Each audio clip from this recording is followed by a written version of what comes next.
আমার আপন ছোট ভাই, সে দরিদ্র মানুষ, আমার কাছে ব্যবসা করার জন্য কিছু টাকা হাওলাত চান।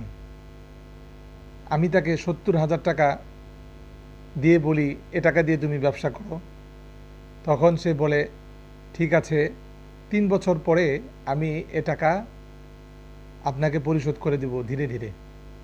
কিন্তু সে ৩ বছরে ব্যবসার মাঝে উল্টা লস খেয়েছে। আমি এই অবস্থা দেখে তাকে ডেকে বলে দিই, আমি যে তোমাকে ৭০,০০০ টাকা দিয়েছিলাম, এই টাকা তোমাকে আর আমাকে দিতে হবে না, এটা আমি দিল থেকে মাফ করে দিয়েছি। এখানে মুফতি সাহেবের কাছে আমার জানার বিষয় হলো, এই ৭০,০০০ টাকার যে ৩ বছর আমি জাকাত দেইনি, ৩ বছরের কি জাকাত আমাকে দিতে হবে? জানি উপকৃত করবেন।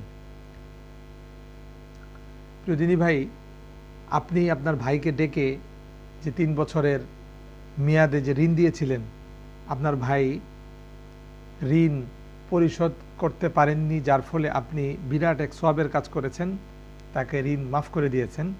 এর দ্বারা আপনার জাকাতও মাফ হয়ে গিয়েছে।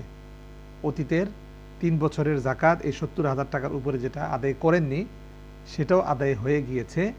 এখন আপনাকে ৩ বছর পরে অতীতের ৩ বছরের ৭০,০০০ টাকার উপরে যে জাকাত এসেছে সেটাকে আদায় করতে হবে না। আশা করি বিষয়টা বুঝতে পেরেছেন। দলিল হিসাবে দেখতে পারেন ফতোয়া হিন্দিয়া, খণ্ড নম্বর ১, পৃষ্ঠা নম্বর ১৭১, মাজমাউল আনহুর, খণ্ড নম্বর ১, পৃষ্ঠা নম্বর ২৯০, ফতোয়া খানিয়া, খণ্ড নম্বর ১, পৃষ্ঠা নম্বর ২৬৪। ধন্যবাদ।